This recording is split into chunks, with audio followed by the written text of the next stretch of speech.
સૌને મૈત્રીપૂર્ણ અને જય ભીમ નમો બુદ્ધાય. મહાકારુણિક તથાગત ગૌતમ બુદ્ધ મહામાનવ બોધિસત્વ symbol of knowledge doctor Baba સાહેબના ચરણ કમલમાં વંદનની સાથે ફાટસર વિસ્તારમાં યુગ નિર્માણ પરિવાર સંચાલિત બોધિજ્ઞાન લાઇબ્રેરી દ્વારા જે આજનું આયોજન થયું છે, તો અહીંથી બુદ્ધ પૂર્ણિમા નિમિત્તે જે ત્રિવિધ પર્વ કહી શકાય, તો અહીં ઉપસ્થિત તમામે તમામ સન્માનીય વડીલો, જાગૃત યુવાન મિત્રો, માતાઓ, બહેનો તેમજ મંચસ્થ તમામે તમામ શિક્ષણવિદો તેમજ શિક્ષિકા કુસુમબેન ડાભી તેમજ મારી સાથે પધારેલ વેદ ગોવર્ધનરાય તેમજ સમગ્ર ભારત દેશના દેશવાસીઓ અને માનવ જગતને 2569મી બુદ્ધ પૂર્ણિમા નિમિત્તે હું ચંદ્રપાલ બૌદ્ધ કરુણામૂર્તિ બુદ્ધ વિહાર મોટા અંકેવાડિયા તરફથી મંગલ કામનાઓ. આમ તો જગતમાં અનેક ધર્મો અનેક ધર્મદાતાઓએ આપેલા છે, પરંતુ મહામાનવ બોધિસત્વ સિમ્બોલ ઓફ નોલેજ ડૉક્ટર બાબા સાહેબે પોતાના જીવનમાં ન માત્ર ભારતમાં પરંતુ સમગ્ર વિશ્વમાં સૌથી વધુ જ્ઞાન મેળવી, સૌથી વધુ ડિગ્રી મેળવી અને સૌથી વધુ પુસ્તકોનું અધ્યયન કરીને તેમજ વિશ્વના તમામે તમામ ધર્મના ધર્મદાતાઓએ કહેલી ધર્મની વાત વાંચીને કોઈ એક ધર્મ ઉપર જો પોતાની પસંદગીનો કલશ ઢોળ્યો હોય તો એ ભારત દેશમાં 2500 વર્ષ પહેલા જન્મ લેનાર મહાકારુણિક તથાગત ગૌતમ બુદ્ધે બતાવેલો માનવતાનો સિદ્ધાંત, કરુણાનો સિદ્ધાંત, જેને ધમ કહી શકાય અને વર્તમાન સમયમાં આપણે એને ધર્મ કહી શકીએ, તો એમણે તમામે તમામ ધર્મોમાં તથાગત ગૌતમ બુદ્ધનો ધમ એ માનવ જગત માટે, માનવ હિત માટે, માનવ કલ્યાણ માટે સૌથી ઉત્તમ અને શ્રેષ્ઠ ધર્મ હોવાના કારણે પોતે તો એ ધર્મ સ્વીકાર્યો, પરંતુ આપણને પણ કહ્યું કે જો તમારે આદર્શ માનવ તરીકેનું જીવન જીવવું હોય તો એના માટે માત્ર અને માત્ર એક જ ધર્મ શ્રેષ્ઠ છે અને તથાગતનો ગૌતમ બુદ્ધનો બૌદ્ધ. તો અહીં લાઇબ્રેરીના ઉપક્રમે જો લાઇબ્રેરીના ઉપક્રમે જ્યારે આ પ્રોગ્રામનું આયોજન થતું હોય ત્યારે શિક્ષણની વાતથી શરૂઆત કરી અને મહામાનવ ડૉક્ટર બાબા સાહેબ તેમજ એમણે અંગીકાર કરેલો તથાગત ગૌતમ બુદ્ધના ધર્મની હું થોડીક આપની સમક્ષ વાત કરું તો માનવ જગતમાં ન માત્ર ભારતમાં પરંતુ જગતના અન્ય દેશોમાં, અન્ય પ્રાંતોમાં અનેક મહાન વિચારકો, ફિલોસોફર તેમજ શિક્ષણવિદોએ શિક્ષણ અંગેની ખૂબ જ ઉમદા વ્યાખ્યા કરી કે શિક્ષણ એટલે શું અને શિક્ષણ થકી માનવ જગતનો કઈ રીતે વિકાસ થાય એની વિસ્તૃત માહિતી આપતાની સાથે સાથે દરેક મહાન પુરુષે પોતાના પ્રાંત, દેશ અને સમાજ પ્રમાણે અને પોતાની બુદ્ધિ અને આવડત પ્રમાણે શિક્ષણની વ્યાખ્યા કરેલી છે, પરંતુ મહામાનવ બોધિસત્વ સિમ્બોલ ઓફ નોલેજ ડૉક્ટર બાબા સાહેબે જે શિક્ષણની વ્યાખ્યા કરી છે, કહી શકાય કે જગતની જેટલી પણ શિક્ષણવિદોએ કરેલી શિક્ષણની વ્યાખ્યા છે એમાંની કદાચ સર્વશ્રેષ્ઠ વ્યાખ્યા છે. એમણે એક વાક્યમાં કહેલું શિક્ષણની ડેફિનેશન કરતા કે શિક્ષણ એટલે શું? Cultivation of mind should be ultimate aim of human existence. એટલે કે માનવીય મન કેળવવાનો અંતિમ ઉદ્દેશ એ માનવતાના અસ્તિત્વને ટકાવી રાખવાનો છે. સાહેબ, જે આપણે શિક્ષણ લઈએ એ શિક્ષણ થકી વ્યક્તિ પોતાનો વિકાસ તો કરે છે, પોતાના કુટુંબ પરિવારનો વિકાસ તો કરે છે, એને મદદ તો કરે છે, પરંતુ શિક્ષણ એ ખરા અર્થમાં ત્યારે શિક્ષણ કહી શકાય કે જ્યારે શિક્ષણ થકી એ જગતમાં જે પણ દુઃખો છે, પોતાના પાડોશમાં રહેલા પાડોશીને જે દુઃખ છે, પોતાના વિસ્તાર કે મહોલ્લામાં રહેલા લોકોને જે દુઃખ છે, પોતે જે જાતિમાં જન્મેલો છે એ જાતિના જે દુઃખો છે, અને જે પોતા રહે છે એ રાજ્ય કે દેશમાં જે દુઃખો છે એને દૂર કરવાના જ્યારે પ્રયત્નો એ શિક્ષણ થકી કરે, એટલે કે માનવતા બચાવવાનું કામ જો એ વ્યક્તિ શિક્ષણ મેળવ્યા બાદ કરે તો ખરા અર્થમાં એ વ્યક્તિ શિક્ષિત થઈ શકાય.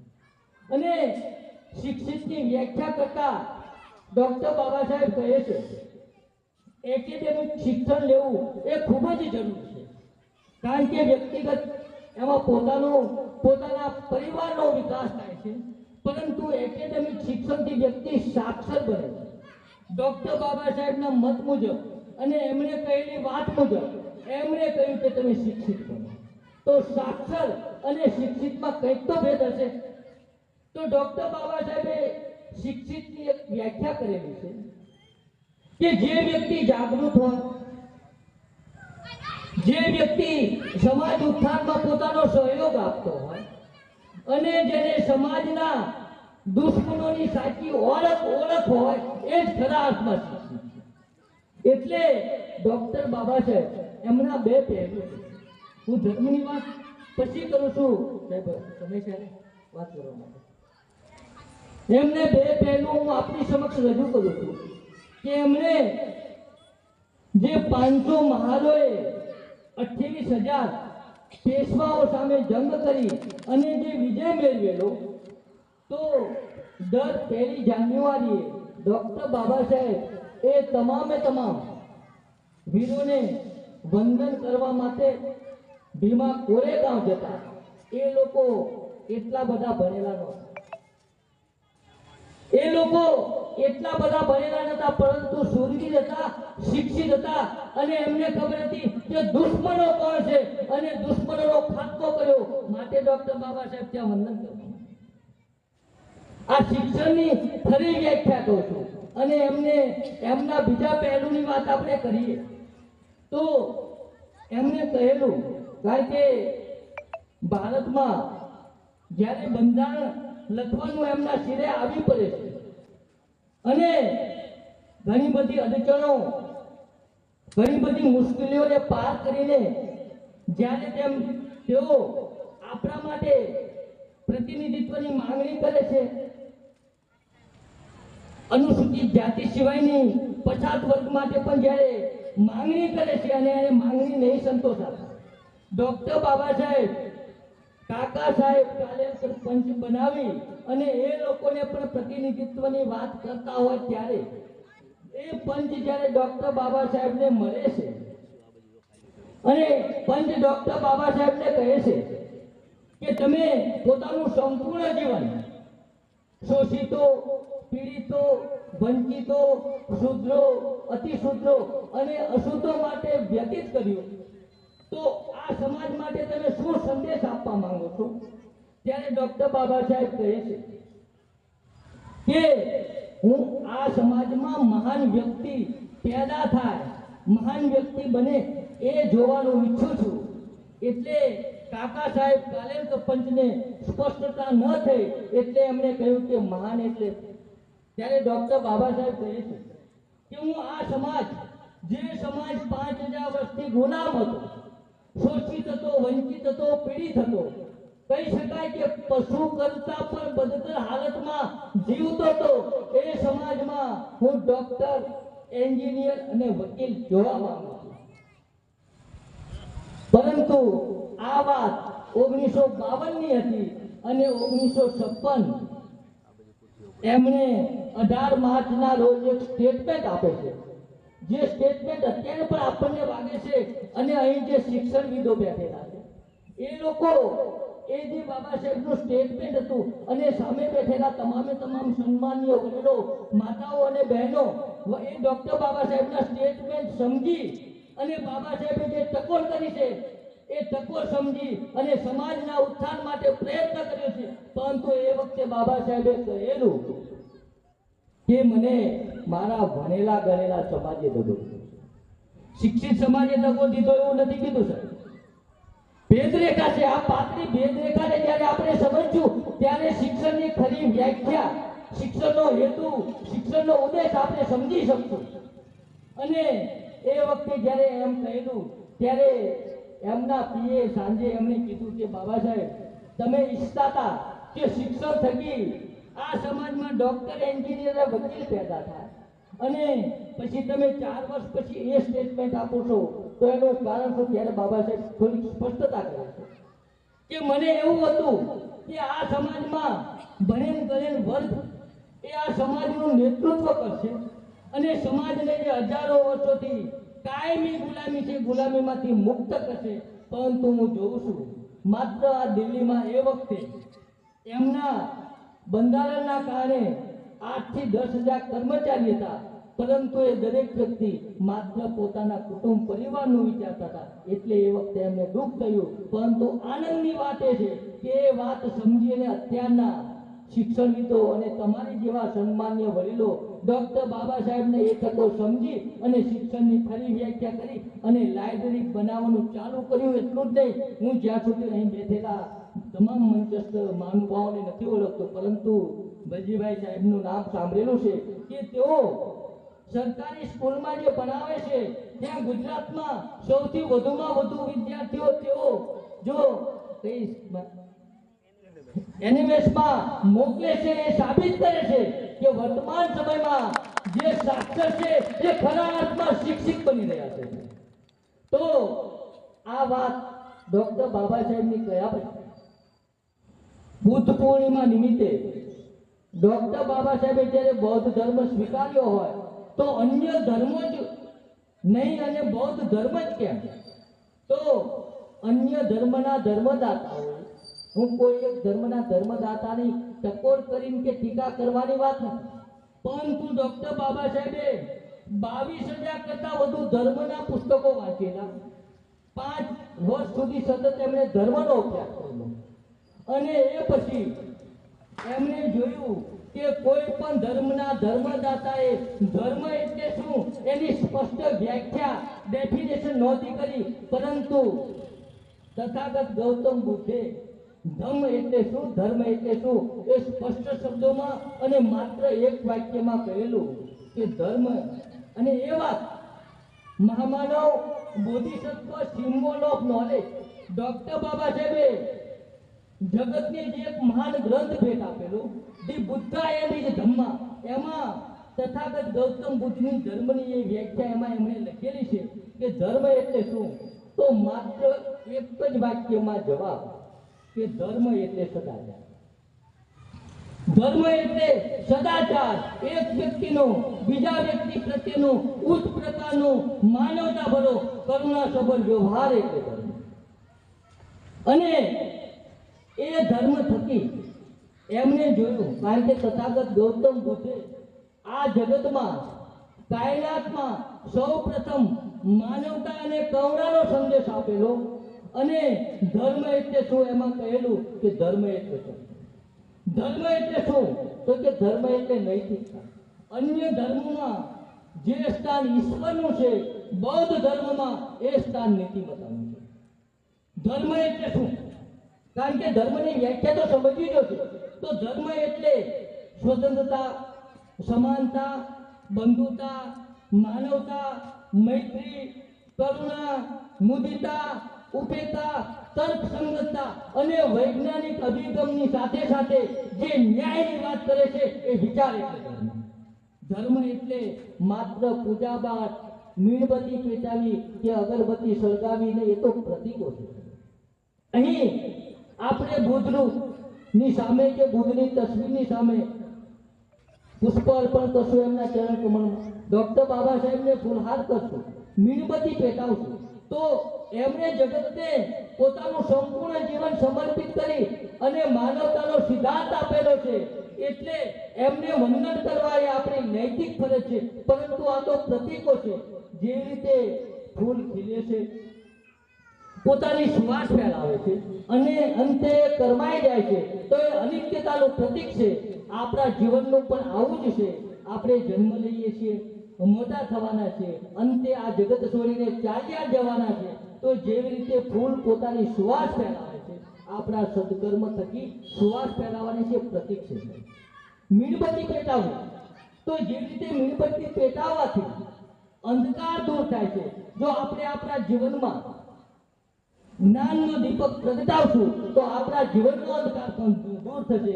અને અગરબત્તી સળગાવવાની હમણાં સાહેબે વાત કરી કે જે દિશામાં પવન હોય, સળગેલી અગરબત્તીની સુવાસ એ દિશામાં જાય છે. જો આપણે આપણું જીવન પણ ઉમદા બનાવીશું, બીજા માટે ઘસીશું, બીજાને સમર્પિત કરીશું, કોઈના દુઃખ અને દર્દ દૂર કરવા માટે આપણા પાસે શિક્ષણની જે સમજ છે એનો સદુપયોગ કરશું, તો મીણબત્તી અગરબત્તી જેમ પોતાની સુવાસ પવનની દિશામાં ફેલાવે છે, આપણી સુવાસ ચો તરફ ફેલાશે.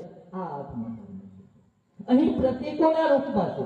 અન્ય ધર્મો અને બૌદ્ધ ધર્મોમાં આ મૂળભૂત ડિફરન્સ છે. અન્ય ધર્મમાં ઈશ્વર એ જગતનું સંચાલન કરનાર છે. તથાગત ગૌતમ બુદ્ધ કહે છે કે પૃથ્વી આ માથામાં એક વાળ હોય, એવી રીતે જગતમાં બ્રહ્માંડમાં પૃથ્વી જેમ માથામાં હજારો લાખો કરોડો વાળમાં એક આપણે વાળને જે બહાર કાઢીએ અને જે એની કિંમત અથવા તો એનું મૂલ્ય હોય, પૃથ્વીનું મૂલ્ય આ જગત અને વિશ્વમાં માત્ર એટલું છે. અને એમાં પણ અનેક પ્રાણી જગત છે. માત્ર મનુષ્ય જેવું છે કે જે તર્ક કરી શકે છે, જે બીજાના હિતનું વિચારી શકે છે, જે સંવેદનાથી ભરપૂર છે અને બીજાને પણ એ માર્ગે કરુણાના સિદ્ધાંત પર લઈ જઈ શકે એવો માત્ર એક જીવ પૃથ્વી ઉપર છે, માનવ છે. તો આ જગતમાં માત્ર આ માનવ જગત જ ઈશ્વરને માને છે. બીજા કોઈ પ્રાણી કે પક્ષી કોઈ મંદિર બનાવે છે ખરા? નહીં, છતાંય જીવે છે.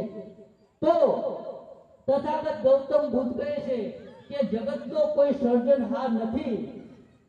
આ વિશ્વ, આ બ્રહ્માંડ એનું ખંડન અને વિખંડન થાય છે, સર્જન અને વિસર્જન થાય છે. માત્ર આપણે જન્મ લીધા પછી માનવ તરીકે હું જન્મ લઉં છું અથવા તો લીધો છે, એ સમજ આવે ત્યારથી તે જ્યાં સુધી આપણી માનસિક અને શારીરિક પરિસ્થિતિ સારી હોય ત્યાં સુધી માનવતાના સિદ્ધાંત માટે આપણે શું શું કરી શકીએ એ વાત સમજવીને એટલી વાત એટલે થઈ. આધ્યાત્મિક ઘણી બધી ઊંચી બાબતો હશે જે કદાચ હું નથી સમજી શકતો, પરંતુ જો ડોક્ટર બાબા સાહેબે બૌદ્ધ ધર્મની જે વાત છે, જે તથાગત ગૌતમ બુદ્ધે 2500 વર્ષ પહેલા કહેલી, એ વાત ધમ્મપદમાં હતી. એ આધુનિક સ્વરૂપે ભારતીય સંવિધાનમાં એમણે લખીને આપેલી છે અને ભારતીય બંધારણના અમુકમાં સ્વતંત્રતા, સમાનતા અને બંધુતા જે તથાગત ગૌતમ બુદ્ધે 2500 વર્ષ પહેલા કહેલી વાત આપણને બંધારણીય સ્વરૂપમાં આપેલી છે. તો આનો મતલબ કે જે તથાગત ગૌતમ બુદ્ધની વાત છે એ જ વાત ડોક્ટર બાબા સાહેબે ભારતીય સંવિધાનમાં આપેલી. અને જ્યારે ભારતીય સંવિધાન સુપ્રત કર્યું સંસદને, ત્યારબાદ ડોક્ટર બાબા સાહેબ જ્યારે બહાર આવે છે ત્યારે એક પત્રકાર એમને સવાલ કરે છે કે એવું સાંભળ્યું છે કે બાબા સાહેબ તમે જે ભારતીય સંવિધાન લખ્યું છે તો એ તમે ફ્રાન્સની ક્રાંતિમાંથી લીધું છે. ત્યારે ડોક્ટર બાબા સાહેબે સ્પષ્ટપણે કીધેલું કે મેં મારા શાસ્ત્રા, મારા ગુરુ, મારા આદર્શ તથાગત ગૌતમ બુદ્ધના વિચારોમાંથી મેં ભારતીય સંવિધાન ધમ્મપદ અને ભારતીય સંવિધાન એ એક જ આવૃત્તિ કહી શકાય કે ડોક્ટર બાબા સાહેબે લખેલા ભારતીય સંવિધાનમાં માનવતાના મૂલ્યો સચવાના છે, એનું જતન થયું છે અને માનવતાના મૂલ્યોનું જો કોઈ ખંડન કરે તો એની સજાની જોગવાઈ છે. જે વાત તથાગત ગૌતમ બુદ્ધના સમયમાં ધમ્મપદમાં કહેલી હતી. તો ધર્મને જો આપણે જોવો હોય, સમજવો હોય તો કયા આયામોમાંથી આપણે એને સમજી શકીએ? કારણ કે ચોક્કસ પેરામેન કોઈ પારાશીશી તો કોઈ માપદંડ તો હોતો નથી કે આને ધર્મ ભૌતિક વસ્તુ છે નહીં છે એને આપણે પકડીને કહી શકાય કે આ ધર્મ છે, તો એની ચોક્કસ પારાશીશી નથી. તો તથાગત ગૌતમ બુદ્ધ કહે છે કે ધર્મને આપણે ચાર રીતે જોઈ શકીએ, ચાર બાબતોથી જોઈએ, ચાર આયામોથી જોઈ શકીએ. તો સૌપ્રથમ કે ધર્મ કોને કહેવાય? તો એમણે કહ્યું કે જે વિચાર સ્વતંત્રતા, સમાનતા અને બંધુતાને પ્રાધાન્ય આપતો હોય તો આ વિચાર એક ધર્મ કહેવાય. જે વિચાર સ્વતંત્રતા, સમાનતા અને બંધુતા આપતો હોય તો આ વિચારને ધર્મનો વિચાર કહી શકાય અને એને ધર્મ કહી શકાય. પછી આપણે બીજું સ્ટેજ કહે છે, બીજું આયામ કહે છે કે જે વિચાર તર્કસંગતતા અને વૈજ્ઞાનિક અભિગમને પ્રાધાન્ય આપતો હોય તો એને ધર્મનો વિચાર કહી શકાય. કારણ કે તથાગત ગૌતમ બુદ્ધ કહેતા કે જે વ્યક્તિ તર્ક નથી કરતો તે ધર્મમાં આંધળો છે, તર્ક નથી કરી શકતો તે મૂર્ખ છે, અને જે વ્યક્તિ તર્ક કરવાનું સાહસ પણ નથી કરી શકતો એ ગુલામ છે. અને એ ગુલામીમાંથી બહાર કાઢવા માટે તથાગત ગૌતમ બુદ્ધે ધર્મના વિચારમાં તર્કસંગતતા અને વૈજ્ઞાનિક અભિગમને પ્રાધાન્ય આપ્યું છે. તો આ વિચાર એટલે ધર્મનો. પછી એમણે ત્રીજું આયામ કહે છે, જે વાત કદાચ વર્તમાન સમયમાં જે સમાજ અથવા તો જે માહોલમાંથી આપણે આવીએ છીએ આપણને કદાચ યોગ્ય ન પણ લાગે, પણ તથાગત ગૌતમ બુદ્ધે જે આયામો કહેલા છે, જે બાબતો કહેલી છે, એમાં એમણે ત્રીજી બાબત સ્પષ્ટ કરતા કહેલું છે કે જે વિચાર ઈશ્વર અને આત્માનો અનાદર કરતો હોય તો એને ધર્મનો વિચાર કહી શકાય. અને આપણે તો હજુ પણ વિચારીએ કે જગતનો નિયંતા ઈશ્વર છે અને મારું અને તમારું પણ ઈશ્વર જ સંચાલન કરે. તો ડૉક્ટર બાબા સાહેબને આપણા વિકાસ માટે, આપણા હક અને અધિકાર માટે આપણે માનવ તરીકેનો સન્માન મેળવી શકીએ અને આદર્શ માનવ તરીકેનું જીવન જીવી શકીએ, એના માટે બંધારણ બનાવવાની જરૂર ન હોય. એટલે કહી શકાય કે જે વિચાર ઈશ્વર અને આત્માનો અનાદર કરતો હોય એને ધર્મનો વિચાર કહી શકાય. અને ચોથી અને છેલ્લી બાબત, ચોથું આયામ જે વર્તમાન સમયમાં સૌથી વધુ મને અને તમને લાગુ પડે એવું એમણે કહ્યું તથાગત ગૌતમ બુદ્ધે, ધર્મ કેવો હોવો જોઈએ એ બાબતની સ્પષ્ટતા કરતા એમણે કહેલું કે ધર્મનો વિચાર ક્યારે ગરીબીને પ્રાધાન્ય આપતો હોવો જોઈએ. ડૉક્ટર બાબા સાહેબ અને તથાગત ગૌતમ બુદ્ધ કહે છે કે જે ગરીબી આપણને હાથમાં કણાની જેમ અને પગમાં કાંટાની જેમ ખૂંચે છે એનો આપણે સન્માન કઈ રીતે કરી શકીએ? એટલે તથાગત ગૌતમ બુદ્ધે ચોથા આયામમાં કહેલું કે જે વિચાર ગરીબીને પ્રાધાન્ય ન આપતો હોય, મતલબ ગરીબીમાંથી બહાર કાઢવાનો વિચાર, એ સંકલ્પ, એ મહેનત અને એ તક આપતી જે વિચારસરણી છે એને ધર્મ કહી શકાય. અને બૌદ્ધ ધર્મમાં તમામે તમામ વ્યક્તિને સમાન વિકાસની તક આપે છે. એટલે કહી શકાય કે તથાગત ગૌતમ બુદ્ધનો ધર્મ એ ખરા અર્થમાં ધર્મ છે, એ કરુણાનો ધર્મ છે અને એ માનવ ધર્મ. કારણ કે તથાગત ગૌતમ બુદ્ધ કહેતા કે તમે કોઈ વાત એટલા માટે ન સ્વીકારો, પરંપરાથી ચાલી આવી છે. તમે કોઈ વાત એટલા માટે ન સ્વીકારો એને ઉપલા સ્તરથી માન્યતા મળેલી છે. તમે કોઈ વાત એટલા માટે પણ ન સ્વીકારો, સમગ્ર માનવ જગત એને માને છે. તમે કોઈ વાત એટલા માટે પણ ન સ્વીકારો કે તમારો પૂજનીય, તમારો વડીલ, તમારો શાસ્ત્રા કે તમારો ગુરુ કહે છે. સાથે સાથે એમણે કહ્યું કે તમે કોઈ વાત એટલા માટે પણ ન સ્વીકારો કે ધર્મ ગ્રંથોમાં લખેલી છે. અને પોતાની વાતનું ખંડન કરતા તથાગત ગૌતમ બુદ્ધ કહે છે કે તમે કોઈ વાત એટલા માટે પણ ન સ્વીકારો કે એને તથાગત ગૌતમ બુદ્ધ કહે છે. પરંતુ જ્યારે કોઈ વાત તમને જોવામાં, સાંભળવામાં કે અનુભવવામાં આવે તો આપણે આપણી બુદ્ધિની એરણની કસોટી પર એને ચકાસવાની છે. અને એ સત્ય સાબિત થયું હોય, તેમજ વ્યક્તિગત પોતાને અને પોતાના કુટુંબ પરિવારને તેમજ સમગ્ર માનવ જગતને હિતકારક હોય તો જ માનવાની વાત. એટલે એ તથાગત ગૌતમ બુદ્ધ. તો અહીં જે તથાગત ગૌતમ બુદ્ધે વાત કરેલી સ્વતંત્રતા, સમાનતા, બંધુતા, માનવતા, મૈત્રી, કરુણા, તો તથાગત ગૌતમ બુદ્ધની જે કરુણાની વાત છે, તો કારણ કે તમામે તમામ જે શબ્દો આપણી સમક્ષ આવે છે, તો એને આપણે વિસ્તૃત અર્થમાં એની વ્યાખ્યા સાથે સમજવા જોઈએ, તો જ ખરા અર્થમાં આપણા મહાન પુરુષો કઈ કઈ બાબતો આપણને કયા અર્થમાં કીધી છે એ આપણે સમજી શકીએ. દાખલા તરીકે આપણે જોઈએ કે ડોક્ટર બાબા સાહેબે પોતાના જીવનમાં 3 આદર્શો માનેલા, 3 ગુરુઓ માનેલા. એમાં સૌપ્રથમ આ જ દેશમાં જન્મેલા મહાકારુણિક તથાગત ગૌતમ બુદ્ધ. તો તથાગત ગૌતમ બુદ્ધે કહેલું કે you are your own master and you make your future. તું અને માત્ર તું જ તારો માલિક છે, તું અને માત્ર તું જ તારો ભાગ્ય વિધાતા છે. બીજા કોઈ આપણો ઉદ્ધાર કરવાના નથી. અનેક ઈષ્ટ દેવ દેવતાઓ આવી અને ગયા છે. બાબા સાહેબે પણ કહ્યું કે તમે અને માત્ર તમે જ તમારો ઉદ્ધાર કરી શકશો. તથાગત ગૌતમ બુદ્ધે પણ કીધું કે અત્ત દીપો. એ પછી એમણે બીજા ગુરુ માનેલા સંત કબીર. संत कबीर एमने कीधु कि भरे भये तो क्या भया, जैसे पेड़ खजूर पंछी को छाया नहीं, फल लागे अति दूर. ए मोटा थવાનો કોઈ મતલબ નથી જે સમાજના હિતનું કામ ન કરતો હોય, પરંતુ આ મોટા થવાનો મતલબ છે કે એમણે શિક્ષણ લીધા પછી સમાજના બાળકોના વિકાસ માટે માત્ર નોકરી લઈ અને પગાર લેવાનો નથી વિચારતા, પણ સમાજનો વિકાસ થાય. જેમ એમના પોતાના બાળકોનો વિકાસ થાય, એવી રીતે સમાજના અન્ય નાના બાળકોનો, નાના માણસોના બાળકોનો પણ વિકાસ થાય, એ અર્થમાં છે. અને એમણે ત્રીજા ગુરુ જ્યોતિબા ફૂલે એમણે જે વાત કરી કે આપણી અધોગતિનું મૂળ આપણામાં વ્યાપકપણે રહેલી ઘોર અજ્ઞાનતાના કારણે છે. બ્રાહ્મણવાદ, મનુવાદ કે દુશ્મનો બીજા જ તમે છે, પણ આપણી અંદર રહેલી ઘોર અજ્ઞાનતા એ આપણી અધોગતિનું મૂળ છે. અને આપણી અંદર રહેલી ઘોર અજ્ઞાનતા દૂર કરવી એટલે શિક્ષણ મેળવવું, શિક્ષિત થવું અને બૌદ્ધ ધર્મ તરફ આગળ વધવું. બસ આટલી વાત કહી મને સ્ટેજ ઉપરથી કીધું. મને અહીં